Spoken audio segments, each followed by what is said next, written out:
అందరికీ నమస్కారం. ఈ కథను రచించిన వారు చిన్ను గారు. హే, ఏమైంది? నీ మీసాలు గుచ్చుకుంటున్నాయి.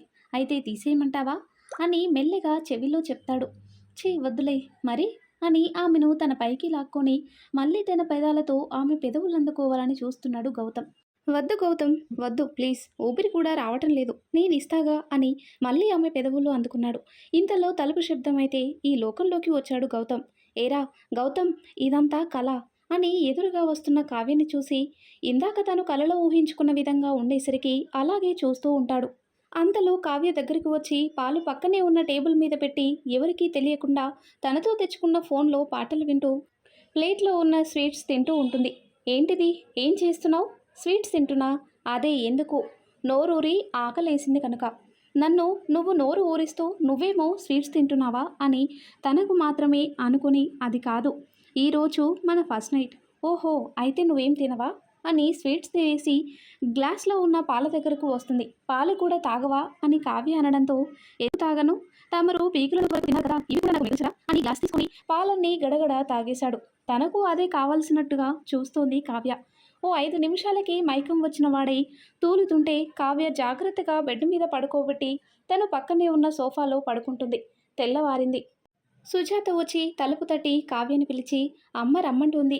కావ్య, సరే వదిన, స్నానం చేసి వస్తాను. కాసేపు ఆగి కిందికి వచ్చి నేరుగా వంటింట్లోకి వచ్చిన కావ్యతో, వచ్చావా కావ్య, నువ్వు కాఫీ తాగుతావా, టీ తాగుతావా? ఏదైనా పర్లేదత్తయ్య. సరే అయితే నీకు గౌతమ్కి కాఫీ కల్పిస్తాను. వాడు లేచాడా? లేదత్తయ్య. సరే, నువ్వు వెళ్ళి కాఫీ ఇచ్చిరా అని లక్ష్మి అనడంతో గౌతమ్కి కాఫీ ఇవ్వడానికి వాళ్ళుండే రూమ్కి వెళ్తుంది.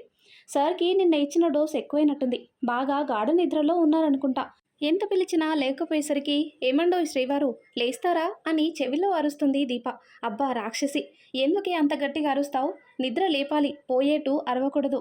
ఓ ఓ అలానే, ఈసారికి మన్నించండి. తమరికి కాఫీ ఇచ్చి రమ్మన్నారు అత్తయ్య, ఇటివ్వు అని కావ్య చేతిలో కప్పు అందుకొని లాక్కొని, అవును రాత్రి నాకేమైంది? ఏమో నాకేం తెలుసు, నేనేమో ఫస్ట్ నైట్ అని రూమ్లోకి ఆశగా వస్తే తమరు నా చేతిలో ఉన్న పాల గ్లాస్ తీసుకొని పాలన్నీ తాగేసి గురక పెట్టేశారు. చా అవునా? అవును అని గబగబా రూమ్ నుండి బయటకు వచ్చేసింది కావ్య. ఉంటే దొరికిపోతుందేమో అని. సంథింగ్ ఈజ్ రాంగ్, రాత్రి ఏదో జరిగింది. ఏం జరిగిందబ్బా అనే ఆలోచనలో పడ్డాడు గౌతమ్. అత్తయ్య, నేనేమైనా హెల్ప్ చేయనా? అదేం వద్దమ్మా. అప్పుడే వచ్చిన సుజాత, నువ్వు చేసే హెల్ప్ ఏమైనా ఉంటే వాళ్ళ ముద్దుల కొడుక్కి ముద్దులు పెట్టడమే. వెంటనే ముద్దులు అని అంది లక్ష్మి చూపుతూ. అందరూ నవ్వుకున్నారు. ఏంటి నీ కళ్ళు ఎర్రగా ఉన్నాయి? రాత్రి మావాడు అంతా అల్లరి చేశాడా? చీ పొండి వదినా. సరే, నేను వెళ్ళి మీ ఆయన్ని పంపించినా వదినా. హే నువ్వాగవే అని లక్ష్మి అందుకొని, అమ్మ కావ్య, నువ్వేంటో మాకు పూర్తిగా తెలియకపోవచ్చు, కానీ గౌతమ్కి తల్లిగా కాదు, నీలా ఓ ఆడదానిగా చెప్తున్నా. నాకు ఓ కూతురుంది. గౌతమ్ చాలా మంచివాడు. మేం కష్టాల్లో ఉన్నప్పుడు వాడే ముందుండి కుటుంబాన్ని నడిపించాడు. అలాంటి వాడికి భార్య అయిన నేనుండి వాడికి తల్లిగా నేను కోరుకునేది ఒకటే, వాడికి ఏ ఇబ్బంది రాకుండా చూసుకో చాలు అంది. వెంటనే సుజాత అందుకొని, అవును కావ్య, వాడికి అక్కనైనా ఒక్కోసారి వాడికి కాబోయే భార్య మీద ఈర్ష్య వేసేది. అంటే మేమంతా దద్దమ్మలమని నీ ఉద్దేశమా? ఎప్పుడు వచ్చాడో తెలియదు అంతా వింటున్న సురేష్, వచ్చారు. మీరు దద్దమ్మేంటి, నిజాలలా బయటకు చెప్పేస్తే ఎలా అంటే సురేష్ వెంటనే, అంతలో వాళ్ళిద్దరూ అంతేమ్మా అంది లక్ష్మి కావ్యతో. అంతలో ఫ్రెష్ అప్ అయ్యి కిందికి వచ్చాడు గౌతమ్. గౌతమ్ అలా రావడం గమనించిన కావ్యకి మనసులో నేనేమైనా తప్పు చేస్తున్నానా అని ఫీలింగ్ కలిగింది. అందరూ రావడంతో టిఫిన్ సిద్ధం చేసింది లక్ష్మి. సాయి ఏది అని అడిగింది కావ్య. ఇదిగో వచ్చేసా అని రూమ్ నుండి బయటకు వచ్చింది సాయి. అందరూ కూర్చున్నారు. కావ్య నిలబడి ఉంది. కావ్య, నువ్వు కూడా కూర్చో అని చెప్పడంతో అందరూ కలిసి బ్రేక్ఫాస్ట్ చేశారు. అందరినీ గౌతమ్ ఆట పట్టిస్తూ చాలా సరదాగా ఉన్నాడు. కావ్య అతని వైపే చూస్తుంది. ఆ చూపులో గౌతమ్ని దాటి వెళ్ళలేదు. అలా ఒకసారి కాదు, 2 సార్లు కాదు. చాలాసేపటికి వాళ్ళ చూపులు కలిసిన వేళలో ఏంటి అన్నట్టు కనుబొమ్మలు ఎగిరవేశాడు. ఏం లేదు అని తల ఊపింది కావ్య. అంతలో, అమ్మా కావ్య, నువ్వు గౌతమ్ రెడీ అవ్వండి, ఈరోజు 2వ రోజు మీ పుట్టింట్లో అనే లక్ష్మి మాటలకు మెలకువలోకి వచ్చింది కావ్య. గౌతమ్ ఆమెనే చూస్తూ ఉన్నాడు. అది తెలిసిన కావ్య అక్కడి నుండి వెళ్ళిపోయింది. కొద్దిసేపటి తర్వాత కావ్య, గౌతమ్, సుజాత, సురేష్ కారులో బయలుదేరారు. ఇంటికి వెళ్ళగానే గౌతమ్ బాబు, అమ్ములు వచ్చారా అని అడుగుతుంది రాధ. రండి అని వచ్చిన వాళ్ళని కూర్చోబెట్టి కాఫీ ఇస్తుంది. వంటగదిలోకి రాబోతున్న కావ్యని, అమ్ములు నువ్వు వద్దులే, ఇక్కడే ఉండు. ఏమైందమ్మా? ఇప్పుడు నువ్వు మా పిల్లవి కాదుగా, ఆడపిల్లవి. కనుక ఇప్పుడు నువ్వు మా ఇంటికి వచ్చిన చుట్టానివి. అమ్మ అని కోపంతో గౌతమ్ వైపు చూస్తుంది. గౌతమ్ తల తిప్పుకుంటాడు. అమ్మా, పెళ్ళైనంత మాత్రాన నేను మీకు ఏం కాకుండా పోతానా? అలా అని మీరు చెప్పండి. ఇంకా ఇక్కడికి రాను అని కన్నీళ్లు పెట్టుకోవటంతో, అయ్యో అమ్ములు, అలా అని కాదు అని దగ్గరకు తీసుకుంటున్న రాధని తోసేసి ఆ సంభాషణంతా విని అక్కడికి వచ్చిన రమణని హత్తుకుంటుంది. అమ్ములు, ఇటు చూడు. ఏంటిరా చిన్నపిల్లలా? అదో అటు చూడు, మీ ఆయన ఆడపడుచు నీ వైపు ఎలా చూస్తున్నారో. సరేలే నాన్న. అయినా అమ్మలు అప్పగింతల రోజు కూడా నీ కంట్లో ఒక కన్నీటి చుక్క రాలేదు. ఇప్పుడు మీ అమ్మ ఏదో చిన్న మాట అందని ఏడుస్తున్నావా అని రమణ నవ్వుతూ అనడంతో అక్కడి నుండి వెళ్ళిపోయింది కావ్య. రమణ గౌతమ్తో, ఏమనుకోద్దు బాబు, అది కాస్త మొండిది, కానీ మనసు చాలా మంచిది. ఏమైనా అది ఇబ్బంది పెడితే నువ్వు కొంచెం అర్థం చేసుకో బాబు. అయ్యో మామయ్య, మీరింతగా చెప్పాలా? ఇకపై నేను తనకి ఏం లేకుండా చూసుకుంటాను. చాలా సంతోషం గౌతమ్. దాని మంచి మనసుకి మంచి మొగుడే వచ్చాడని అనుకుంటూ కాసేపటికి అందరినీ భోజనాలకు సిద్ధం చేసి అందరినీ పిలుస్తుంది రాధ. అందరూ వచ్చారు. కానీ కావ్య అమ్మపై అలిగి రాదు. రాధ ఎంతగానో బ్రతిమిలాడినా కావ్య రాలేదు. సరేలే మామయ్య, మీరు తినండి, నేను తనకి తీసుకెళ్తా. అది వినదు బాబు, కోపం తగ్గేదాకా అంతే. లేదులే, నేను ఎలా అయినా తినిపిస్తా అని రూమ్కి భోజనం తీసుకెళ్తాడు. మంచం మీద ఒక వైపుగా పడుకున్న కావ్యని తట్టుతూ, కావ్యాలే భోజనం చెయ్యి. నాకొద్దన్నానా? మీరెందుకు తెచ్చారు? కావ్య, కొంచెం తిను, వద్దంటున్నానుగా అని వెంటనే వెనుకకి తిరిగి లెగడంతో అప్పటికే తనకి చాలా దగ్గరగా ఉన్న గౌతమ్ మొహం ఒక్కసారిగా కావ్య మొహాన్ని తాకింది. గౌతమ్ అలానే కావ్యని చూస్తూ ఆమె మొహాన్ని అతని అరిచేతితో పట్టుకోబోతుండగా కావ్య మొహం తిప్పుకుంది. వెంటనే గౌతమ్ కూడా ఆ మూడ్ నుండి బయటకు వచ్చి, కావ్య లేచి అన్నం తిను, లేకపోతే బలవంతాన పెట్టాల్సి ఉంటుంది. ఎంత చెప్పినా కావ్య వినకపోవడంతో, నువ్వు ఇలా చెబితే వినవే అని కావ్య నోరు గట్టిగా పట్టుకొని తెరిపించి అన్నం ముద్ద పెడతాడు. అలా అన్నం తినిపిస్తాడు. ప్లేట్ తీసుకొని రిటర్న్ వస్తున్న గౌతమ్తో, మీరు ఏదైనా బలవంతంగా చేస్తావా? మొన్న పెళ్ళి, ఈరోజు అన్నం, రేపు నన్ను కూడా బలవంతానా అంది కావ్య. వెంటనే గౌతమ్ వెనక్కి తిరిగి, ఏంటి మళ్ళీ అను? నీకు ప్రేమకి వ్యామోహంకి తేడా తెలీదే, అందుకే ఇలా మాట్లాడుతున్నావు. అయినా నీ మొగుడు ఏం ఆడపిల్లని బలవంతాన అనుభవించేవాడు కాదే, తాళి కట్టే భార్యనైనా సరే అని కోపంతో కిందికి వెళ్ళిపోతాడు. కిందికి వెళ్ళిన గౌతమ్, మావయ్య, నాకు అర్జెంటుగా ఆఫీస్ పని పడింది, నేను వెళ్తున్నాను. మీ అమ్మాయి తను ఉండాలనుకున్న రోజులు ఉంచుకోండి, నేను వెళ్తున్నా అని అక్కడి నుండి వెళ్ళిపోయాడు గౌతమ్. అలా వెళ్ళిపోయిన గౌతమ్ని చూసి ఏమైందో అర్థం కాక అందరూ వడివడిగా కావ్య దగ్గరికి వెళ్తారు. అమ్మడు, ఏమైంది? అల్లుడు గారు అంత ఫాస్ట్గా వెళ్తున్నాడు? ఏం అవలేదు నాన్న, ఏదో ఆఫీస్ నుండి ఎమర్జెన్సీ ఫోన్ ఒకటి వచ్చింది, అందుకే ఆయన వెళ్ళిపోయారు.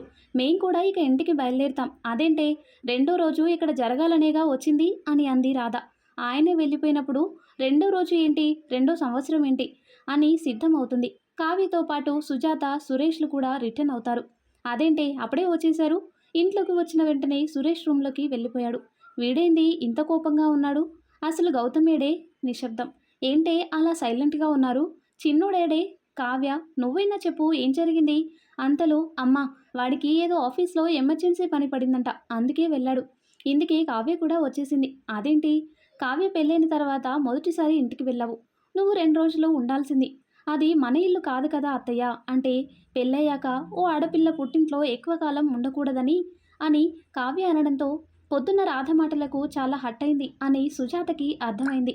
అయ్యో పిచ్చిదానా అని లక్ష్మి అనగానే అందరూ వాళ్ళ రూమ్కి వెళ్ళిపోయారు. కోపం మీద ఉన్న గౌతమ్ ఫాస్ట్గా కార్ డ్రైవ్ చేస్తూ ఎటో వెళ్ళిపోయాడు.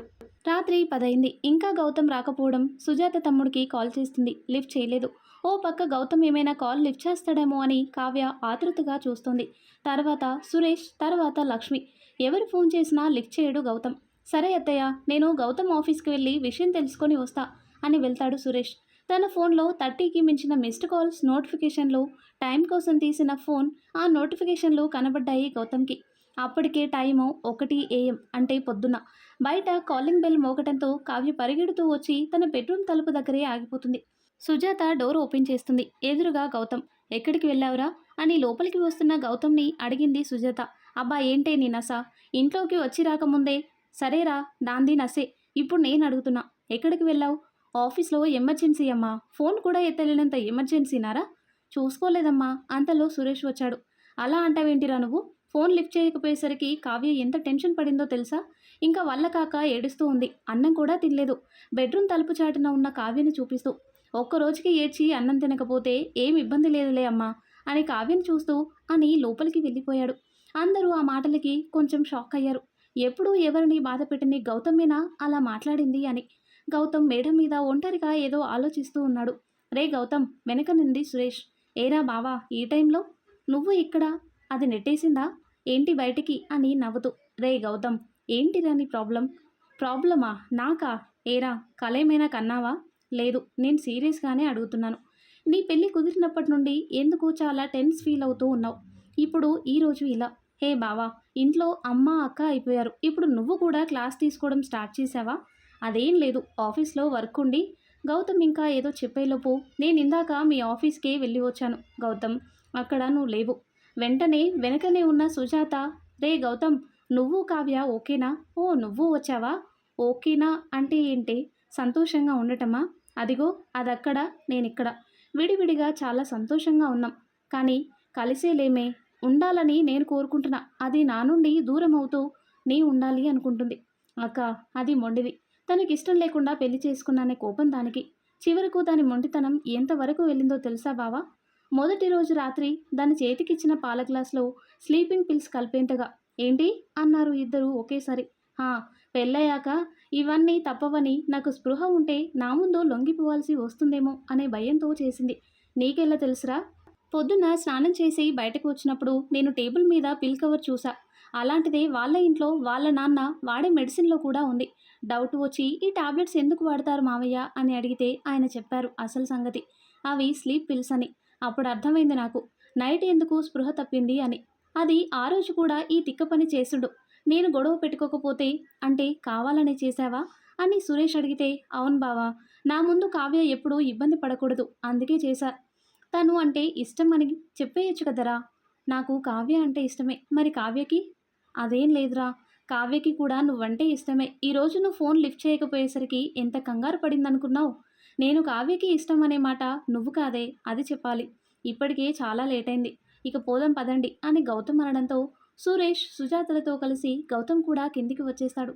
అంతకు ముందే గౌతమ్కి సారీ చెప్పడానికి వచ్చిన కావ్య ఆ ముగ్గురి మాటలు విని వాళ్ళు కిందికి వస్తున్నారు అనగా రూమ్కి వచ్చేస్తుంది. రూమ్లోకి వెళ్తున్న సురేష్ సుజాతలతో, ఏ అక్క, అమ్మతో ఇవేమీ చెప్పకు, కావ్య మీద కోపడుతుంది సరేనా? సరేలేరా, గుడ్ నైట్ బావా, గుడ్ నైట్.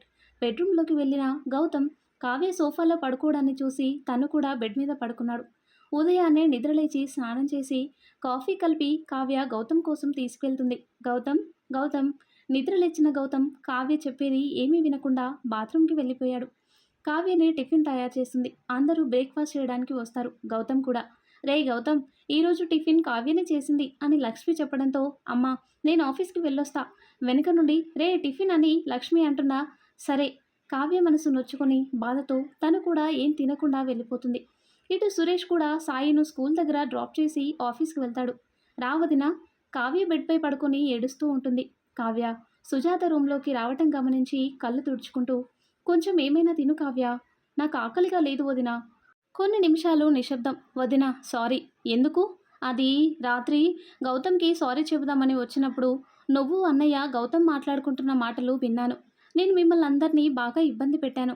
అందుకే నైట్ నుండి గౌతమ్కి సారీ చెబుదామంటే నాతో మాట్లాడట్లేదు వదిన. నేను తనతో ఎలా అయినా మాట్లాడాలి, ఫోన్లో కాదు. డైరెక్ట్ నైట్ ఇంటికి వస్తాడుగా, అప్పుడు మాట్లాడొచ్చులే. లేదు వదిన, ఇప్పుడే, వెంటనే నాకు తనని చూడాలని ఉంది. ఇప్పుడా? హా, ఇప్పుడే. నేను తన ఆఫీస్ దగ్గరికి వెళ్తా అంటూ, అత్తయ్య నాకు కొంచెం పని ఉంది బయటకు వెళ్ళినా. ఇప్పుడా? వాడొచ్చాక. పోనీలే అమ్మా, నువ్వు వెళ్ళు కావ్య అని సుజాత చెప్పడంతో కావ్య తన బ్యాగ్ తీసుకొని బయలుదేరింది. సుజాత గౌతమ్కి ఫోన్ చేసి విషయం చెప్పింది. గౌతమ్ కొంచెం ఆశ్చర్యానికి గురై, సరేలే నేను చూసుకుంటాలే అని కాల్ కట్ చేశాడు. అక్క, గౌతమ్ ఆఫీస్లో రిసెప్షన్ దగ్గర, ఎక్స్క్యూజ్ మీ. ఎస్. గౌతమ్ని కలవాలి. నేను మిస్సెస్ గౌతమ్ని. ఇన్ఫర్మేషన్ పాస్ చేస్తాను. ఓ మ్యామ్, సార్ మీటింగ్లో ఉన్నారు, వెయిట్ చేయండి. సార్కి మీరు వచ్చినట్టు. ఓకే, థ్యాంక్ యూ అని వెయిట్ చేస్తూ ఉంటుంది కావ్య. కాసేపటికి గౌతమ్ వచ్చి, నువ్వేంటి ఇక్కడ? నేను నీతో కొంచెం మాట్లాడాలి గౌతమ్. కుదరదు, నాకు కొంచెం పని ఉంది. ఇంటికి వచ్చాక చూద్దాం. లేదు, ఇప్పుడే మాట్లాడాలి. ఓ, హాఫ్ అన్ అవర్ నాతో బయటికి రావా ప్లీజ్? కుదరదని చెప్పానా? అయితే నువ్వు వచ్చేదాకా నేను వెళ్ళను, నీ ఇష్టం. ఓ అరగంట తర్వాత నిర్మానుష్యమైన రోడ్డు మీద కార్లో గౌతమ్ కావ్య ఇద్దరు కార్ దిగారు. ఏంటి చెప్పు? గౌతమ్, అది సారీ, అయ్యో మేడం, మీరు నాకు సారీ చెప్తున్నారా? నేను దుర్మార్గుడిని, ఆ అమ్మాయిలను బలవంతంగా లొంగ తీసుకునేవాడిని. ఇంకా ఏదో చెప్పబోతుంటే గౌతమ్, నువ్వు నాకు వ్యతిరేకంగా నన్ను పెళ్లి చేసుకున్నావనే బాధల్లో అన్నాను. అంతేగాని నీ మీద నాకు ఎలాంటి దురాభిప్రాయం లేదు. అంటే మీకేనా, మనసు మాకు లేదా? ఇదే అయితే నువ్వు మాట్లాడాల్సిన విషయం ఇక చాలు. అవతల నాకు చాలా పనులున్నాయి. నువ్వు ఇంటికి వెళ్ళు ఇంకా. గౌతమ్, చెప్పాగా నోరు మూసుకొని ఇంటికి వెళ్ళు అని కావ్యను అక్కడే వదిలేసి కారులో వెళ్ళిపోయాడు కోపంగా. హా అక్క, చెప్పు. ఎక్కడున్నావురా? ఫోన్ చేస్తే లిఫ్ట్ చేయవు. అక్క, మీటింగ్లో ఉన్నా. ఎందుకంత హడావిడిగా మాట్లాడుతున్నావు? రే, కావ్య అక్కడి నుండి వచ్చేసిందా? అది అక్క, నాతో ఏదో మాట్లాడాలని అంది. ఇద్దరం బయటికి వెళ్ళాం. దాన్ని అక్కడే వదిలి నువ్వు వెళ్ళు అని వచ్చేసా. అక్కడే అంటే ఎక్కడ? అది అది సిటీ అవుట్స్కట్ అక్క. రే, కావ్య ఫోన్ చేసి హలో అంది. తర్వాత కాల్ కట్ అయింది. తిరిగి నేను చేస్తుంటే స్విచ్ ఆఫ్. వాళ్ళ అమ్మ వాళ్ళ ఇంటికి ఫోన్ చేస్తే రాలేదు అన్నారు. ఇప్పుడు టైం 6 అవుతుంది. పొద్దున్ననగా వెళ్ళిన పిల్ల ఇంకా రాలేదు. నీకు వర్క్లో పడితే ఇంకేం గుర్తుండదు. బాధ్యత లేకుండా పోయిందిరా నీకు. సరేలే అక్క, నేను బయలుదేరుతున్నాలే. సరే, ఎక్కడున్నా త్వరగా తీసుకురా, అమ్మ టెన్షన్ పడుతుంది. ఆల్రెడీ మీ బావకి చెప్పా, ఆయన ప్రయత్నంలో ఆయన ఉన్నారు. సరే అని గౌతమ్ ఆఫీస్ నుండి బయలుదేరతాడు. ఆ తర్వాత ఏం జరిగిందో, మరి కావ్య గౌతమ్కి దొరుకుతుందో లేదో నెక్స్ట్ వీడియోలో తెలుసుకుందాం. ఈ స్టోరీ మీకు నచ్చితే తప్పకుండా లైక్ చేయండి. ఇలాంటి మరిన్ని ఇంట్రెస్టింగ్ స్టోరీస్ కోసం మన ఛానల్ని సబ్స్క్రైబ్ చేయండి. Thanks for watching.